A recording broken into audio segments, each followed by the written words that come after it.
Hello and welcome to the More Confidence with Luna Gaia podcast. I am your host, Lunaria Gaia, and here we talk all things body image, self-esteem, your thinking in your mind. How do you connect true to you in every part of who you are? I want you to know that all of you is welcome, so sit back and relax and listen to today's episode. Sending you love. Hello, everybody, and welcome back to another episode of the More Confidence with Luna Gaia podcast, episode 144, gracing the airwaves and the presence here today. I just want to know, do you know this? You are amazing. You are amazing. There has never been someone like you ever in the history of existence, and there never will be another you again. You know how freaking magical that is? You know how, amazing you are.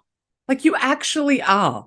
Even when you don't believe it, you actually are, which is why today's episode is so important, because these are 3 tips that I'm going to give you to feel more confident right now so that you can believe that you are amazing. Because I don't know if you know this, but I'm on a mission.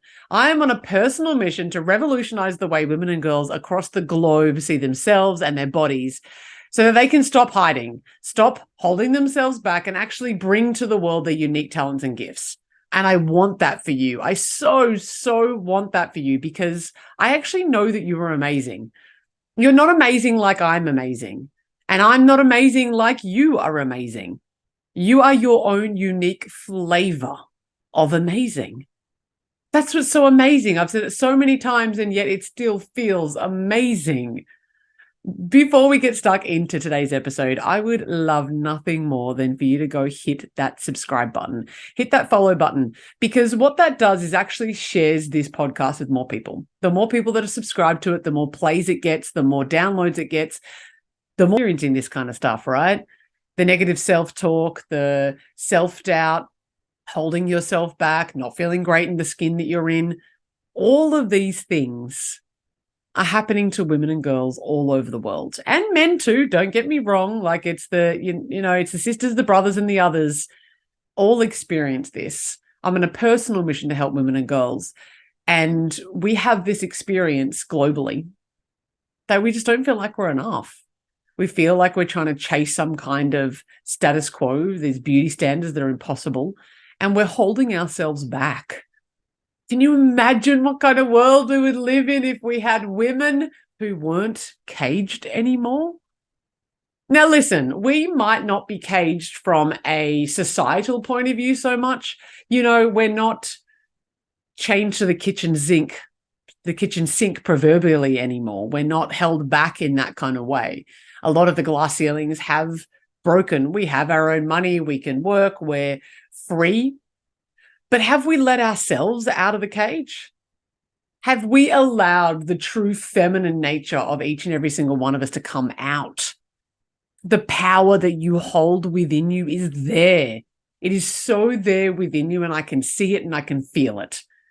And you're like, hey, she recorded this podcast at some point in time. She can't see me. She doesn't know me. Yeah, I do. Yeah, I do, because I feel your heart and I feel your soul. Even if we've never met before, I see your potential. I see what you're holding back within yourself. That if you had more confidence in yourself, if you had more belief in yourself, if you didn't let the self-doubt, the fear, and the negativity get the better of you, you would be freaking rocking in your life. I don't know what that looks like for you. It may not be that you want to go change the world, and nor do you need to. All that needs to happen is that you to be your most authentic, truest self. You want to be an amazing knitter? Knit. You want to be an incredible cook? Cook. You want to open a bookstore in a valley serving hot chai? Open a bookstore in a valley serving hot chai. There is a uniqueness about you that the world needs. There's a saying that says the world doesn't need more successful people. The world needs more people following their dreams, right? But to me, success is living the truth of your heart. If you can live the truth of your heart and have the courage to go after the things that are inside of your heart, Oof, that's success, man. Whether or not the world ever decides to pay you heaps of money for that, or whether or not you get the fame or the recognition that you think that you may or may not need. For some of you are like, yeah, I want that. Some of you are like, no, I definitely don't want that. Irrelevant of any of those things, just the pursuit of you having the courage to go after your dreams is enough for your heart to expand. I want that for you, man. I want that for you so, so much. And well, I honestly want that for all of us. How much more magical would this world be if you could go live more of your truth, more of your authenticity? If we didn't live in this world where we had to pretend as if we're not human, that we don't have fear, that we don't have doubt, and at the same time, we can be magnificent. Like, we are both of the things. That's what I really want you to understand. You might look at me, or you might see other people or influencers, whatever you want to call people that you look up to, and you think, oh, yeah, they've got their shit together. No, they don't. No, they don't. Everybody has troubles. Everybody has problems. Everybody has things that they're working through and sorting through. Everybody. And yeah, there might be an area of your life where you're like, yeah, but you're on stage, or you have a podcast, or you wrote a book, or somebody might be, yeah, but they already have a cooking show and nobody would want to hear it from me. The thing is that everybody has limitations. Everybody holds themselves back in some way, shape, or form, and everybody has problems. Problems are built in life. They just are. It's part of the deal of this human existence. You don't ever get to a point where you don't have any problems. They just change. And like an old mentor once said to me, you just get higher quality problems. You know, you would think, oh, somebody with $1 billion doesn't have any problems. They might not be wondering how they're going to put food on the table, but they have problems that pertain to somebody with $1 billion. Even $1 million. You running $1 million business opposed to running a $50,000 a year business? Well, they're different problems. You've probably even experienced this. If you have kids, having more than one child changes the game, right? Having no kids is a different set of problems. Then you have a child, then you have new sets of problems. You have 2 children, whole different set of problems. Some of them are similar, but as life goes on, you don't get rid of your problems. The idea is that you get better at handling them and you grow, so you get higher quality problems. An example of a high quality problem for me might be, oh no, Modibody and Ted both want me to talk on the same event. On the same day. They've got 2 different events. I've got 2 high-level organizations who want to work with me, and I can't be at both of them at the same time. That's still a problem that needs solving. It's just a much higher quality one than no one's hiring me to speak. Yeah? So I just want you to recognize that to begin with, to recognize that problems are built in, and that the people that you look up to and you think, oh my God, they're perfect, they've got everything sorted. They don't. They really don't. And I'm not to say that they're a mess. I'm just saying that everybody has stuff going on in their life. They're juggling multiple things. And that picture that you might see on social media, or the picture that you might see on the podcast, or the picture that you might see put out there in the media isn't the entire picture. And even, look, you know, I do my best to be as transparent and as authentic as possible that I can be on the internet, so that we can see that, you know, sometimes I'm a hot mess. Sometimes my hair is all over the shop and I'm sweating coming out of the gym, and sometimes I'm dolled up because I'm going to an event, right? That's just a physical point of view, but I try to be as authentic as possible on my platforms, but you still can't ever get the full picture of my life. Even if you had a full-time camera crew and a reality TV show in my life, you're still not inside my head. You can't know every single thought that I'm having. And so know that we all doubt. We all have moments where we think that we don't have our shit together. Like, who put me in charge? When's the adults showing up? Everybody has these moments. And especially as we're growing and we're stepping into bigger shoes within our life, we will feel that level of imposter syndrome come through. Just know that you're not alone. It's totally normal. And there are ways, tried and tested ways for you to feel more confident, have more self-belief in yourself. Because let's face it, when you're confident, that impacts every single area of your life. A probably more obvious example would be when you're not confident. When you're not confident, when you don't believe in yourselves, you don't go after the jobs that you want. You don't ask for the money that you want. You won't go after the relationships that you want. Or you'll be in relationships that aren't particularly great for you, right? Because you will go, well, at least they love me. At least they're here. You won't look after your health as well, right? Because you don't think that you deserve it. You won't set boundaries in multiple areas of your life. You just won't go after the things that you want in your life. Your life won't be as joyful as what it could be when you have confidence and self-belief. And here's the thing, they are skills. I want you to know this. Confidence and self-belief are skills. They are things that you can learn. You have learnt to doubt yourself. You have learnt to hold yourself back. You have been taught over your lifetime all that negative self-talk that you have. You've learnt it, which means that you can learn something else. And that's why you're here on this podcast. That's why maybe you work with me. That's why you read my books or attend any kind of other personal development that's happening anywhere. You do it because you are learning something different. And it's great. So congratulate yourself for that. Congratulate yourself right now. In fact, what I want you to do is go ahead and put your hand up and put your palm facing behind you. Yeah, your palm is facing your back. So put your hand up at about head height with your palm facing your back. Yep.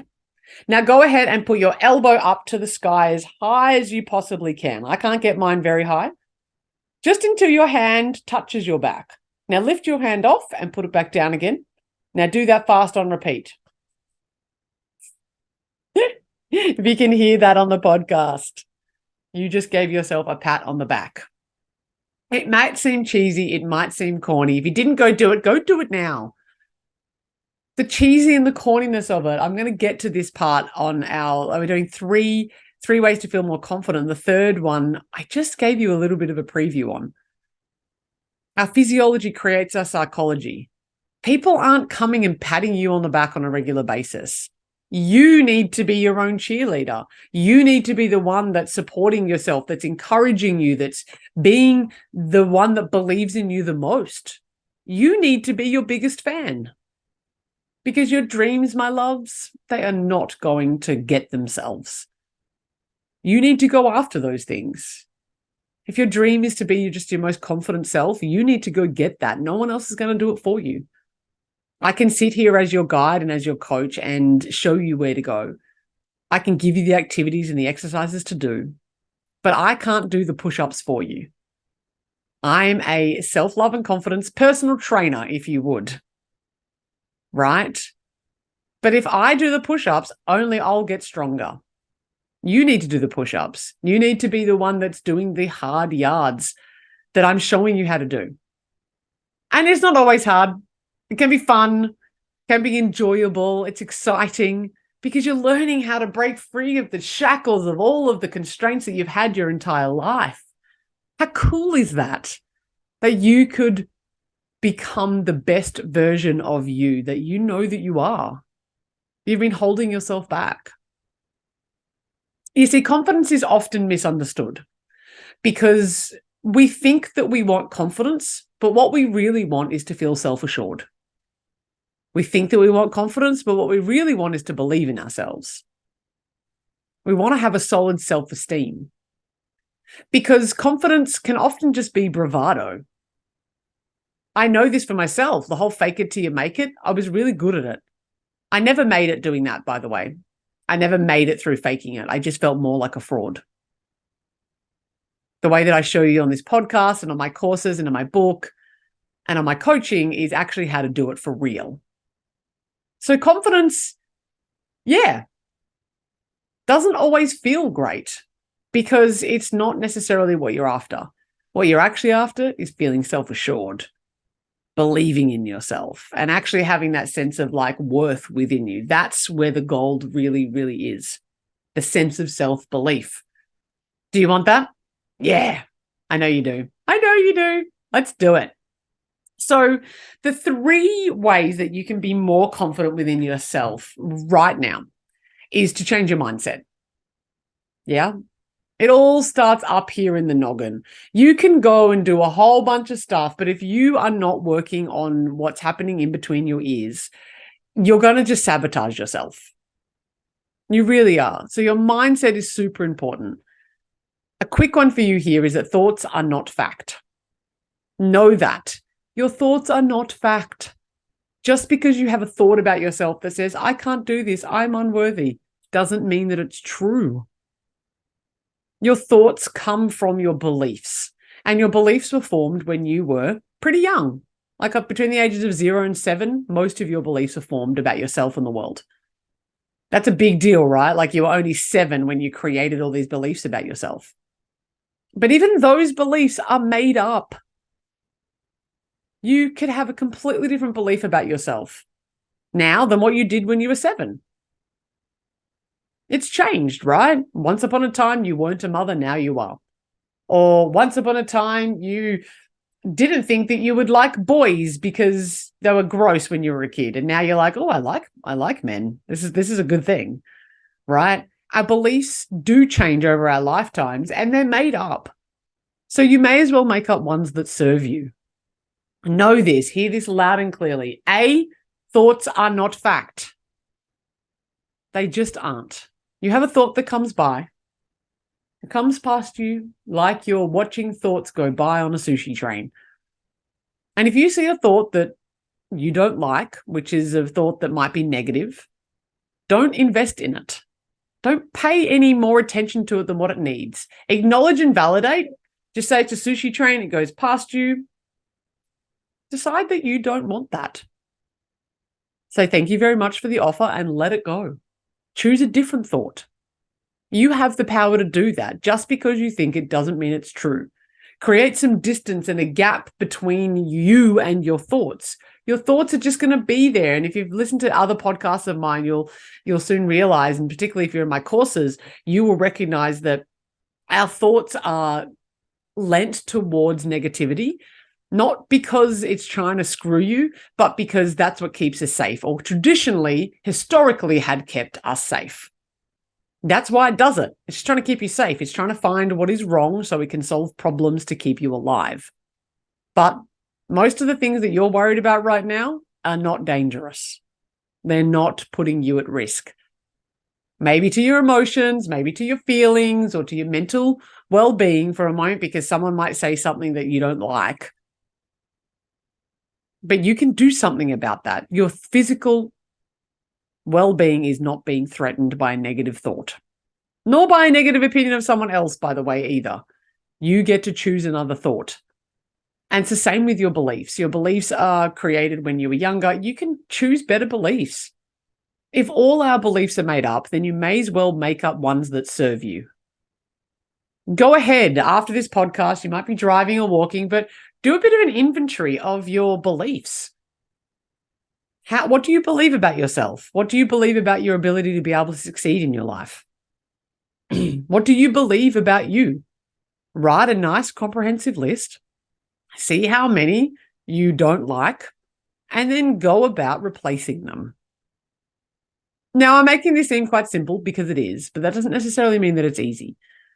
And so you can absolutely do this. You can do this on your own. I recommend you perhaps working with a coach, doing some of my work, the courses that I have on offer, as well as the one-on-one coaching that I do, because you can get stuck in your own beliefs and it can all be a little bit of a wild ride up there. But you can do it alone. You can read books on it. You can have a look at different subjects. You can listen to podcasts like this. Look at your belief systems. Choose something different. You've got the power. Number 2 of how to have more confidence right now is to change your relationship with fear. Fear is something that's going to get in your way a lot, particularly as you up level. Whenever you up level in your life, fear is going to come play its game. And it's going to say stuff like, oh, no, you can't do that. Oh, no, you shouldn't do that. The couch is looking way better. Why don't we just stay here? It's comfy and warm. We don't need to do any of that. I'm tired. Fear doesn't always come in a teeth chattering, oh my God, I'm scared kind of way. Fear can often show up as procrastination. It can show up as tiredness. It can show up as distraction, numbing, like, oh, what's over there? Shiny thing. That's your way for your mind to move away from what it's afraid of. The antidote to fear is action. You got to do things that you're afraid of. And some of you go, oh, yeah, but I'm not very courageous. I'm not a very brave person. Courage only shows up when you take action with fear. If you weren't afraid, it wouldn't be courage. Don't wait until you're courageous enough to take the action, because it'll never come. Courage comes when you take the action in spite of the fear. You're afraid, you take the action anyway. Start small on this. You don't have to go do, I'm terrified of public speaking and I'm going to go speak on a stage with 10,000 people or 1,000 people or 100 people. You don't need to go do that right now. Do small things, baby steps. And just say it's a public speaking thing that you're afraid of. Don't even go there for now. Start with something small, like I'm afraid to wear pink lipstick. Wear the pink lipstick. Yeah? Start with small things and build the muscle of courage. The more that you do courageous things, the more that you are directing your fear, you being the leader of it, the bigger the muscle gets and the more confident you begin to feel, because you're taking action. If you do scary things regularly, you realize that you're more capable than what you actually think you are, because fear just keeps you stuck in your own head, which is why the mindset and the belief work is so important, because fear will just hold you back. It just keeps you there. It wants to keep you safe. It wants to keep you small, but you don't. You don't want to be safe. You don't want to be small. You don't want to be held back. So start doing things that scare you. Do things that scare you more frequently, and you will get better at it. Go ahead, do that. In fact, I'd also encourage you to just write a bit of a list of what are three things that I could do this week, small things that I could do this week that I'm afraid of. Maybe it's make that phone call. Maybe it's write a post on Facebook. Maybe it's wear the pink lipstick. What are 3 small things that you could do this week? And I mean it, this week, that scare you a little bit, but not too much that you're like, oh my God, I'm so vulnerable and I can't deal and my nervous system goes to shit. No, just things that are a little bit scary. And the more that you do things that are a little bit scary, the wider your world gets. But when you shy away from things that are scary, your world gets smaller and smaller and smaller. And as a result of that, the world becomes scarier and scarier. You look out in the world and you think, oh my God, it's too scary. I can't even do that. Start to do things that scare you more frequently. So number 1 is mindset. Number 2 is overcome your fear. Do things that scare you more frequently. And this third one here, I alluded to just before. Your physiology creates your psychology. And literally that means that the body will often determine how you think and feel about yourself. Your physiology is your body, your psychology is your mental, right? So if you're sitting there slumped over, kind of looking down, holding yourself kind of looking from side to side and looking down, you're not going to feel very confident. But if all of a sudden you sit up nice and tall and put your shoulders back and square yourself, you're actually going to feel more confident. If you didn't do that with me right now, I recommend that you do. Go ahead and slump over right now and just kind of do a posture that would make you feel nervous, a little bit nervous, a little bit scared, like your shoulders are kind of hunched and I'm rubbing my arm a little bit, and even the way that I'm talking becomes a bit frightened. Now go ahead and sit up nice and tall. Shake that out for a second. Shake it out.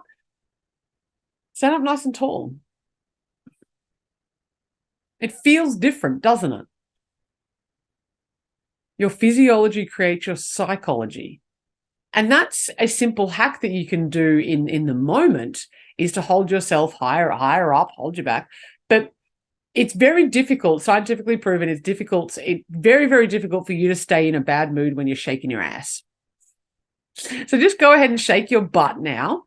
Just go ahead and shake your butt. You can hear my chair creaking as I'm doing it here. Just go ahead and see if you can help but put a smile on your face. Your physiology creates your psychology. And so if you don't move your body very much, you're likely to feel stuck because you're not moving. You don't have the energy. You don't have the things that are moving within your body. If you are moving your body more frequently, that's going for walks or going for the gym or taking dance classes or just dancing around your house, you are more likely to feel better about yourself when you're moving your body. Our bodies are literally made to move. They want to move. And when they're not, and we sit down all the time, the energy gets stuck and we feel stagnant. So I recommend that you stand up right now. Go ahead and stand up right now and shake your body out. Mac's going to do it with you. You might hear it all clunking. Stand up right now and just shake your body. Shake your body right now. Move your body around. Oh, and just take a nice big deep breath in and out. Oh, shake your body. Do that 2 more times. Go in. Hands above your head and out. Oh, shake it out. 1 more time. Go in. And shake it out. Oh, give yourself a stretch wherever you are, even if you have to do it seated because you're driving, listening to this. Move your body. It helps. It makes us feel differently. Put on one of your favorite tunes and dance your ass off. It'll make you feel more confident because you believe in yourself more. You have a connection to your body. So what we've done here, mindset, fear, and movement. Mindset, fear, and movement. You are able to nail those 3 things, even just incrementally doing a small amount of those things every day, you will feel more confident. Your physiology will make you feel more confident right away. And you're shifting your focus from the negative thinking, acknowledging and validating those thoughts that are coming through, and then shifting into a different choice of thought, a different choice of a belief. And not letting fear guide you is going to change everything for you. I'd love to know your thoughts on this episode. Has it served you? Are you feeling more confident? Have you shaken yourself out? Did you do the things?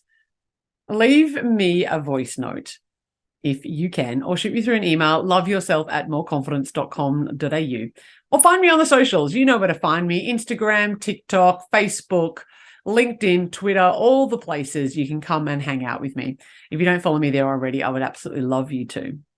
And if you had found this podcast episode useful, I would love for you to share it with someone else. If you haven't subscribed already, please go ahead and do that. As I said at the beginning of this episode, it just really helps the mission get out here, and it helps more people to feel more confident and believing in themselves on a regular basis, which is exactly what I want for you. If anything in today's episode has made you go, you know what, I think that I might need some more help with this, I feel like I need some guidance and I don't really know how to do it, then why not drop me a DM or shoot me an email and let's have a conversation. Maybe one-on-one coaching is for you. My books are open for the next month or so. Every year, twice a year, I open my books up for one-on-one clients, and now is that perfect opportunity. So go ahead and shoot me an email if you are curious about one-on-one coaching and what that might look for you, because that is a great way to be able to really build your confidence in a meaningful way. I love you so, so very much. I hope that you love you too. That is my mission here. I want you to love yourself more and more in the way that is so meaningful that you get to bring out what's in your heart. Big love to you. I will catch you next week. See ya.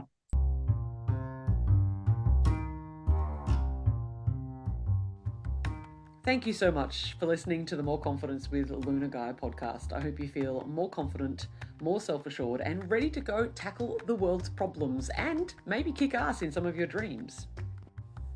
If you haven't already, I would love for you to like and subscribe, follow, and maybe leave a review so that other people know how to find this awesome podcast too.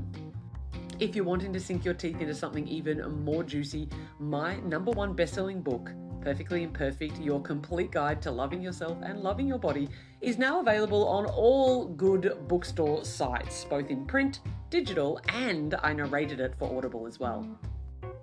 If you think that coaching or maybe one of my courses is for you, why not head to www.moreconfidence.com.au and get in touch and see if we can talk. And of course, you can find me all across the social medias. That's Facebook, Instagram, TikTok, Twitter, YouTube, which is where you're probably listening now, or maybe even here on the podcast platform. Sending you big love and wishing you a beautiful day.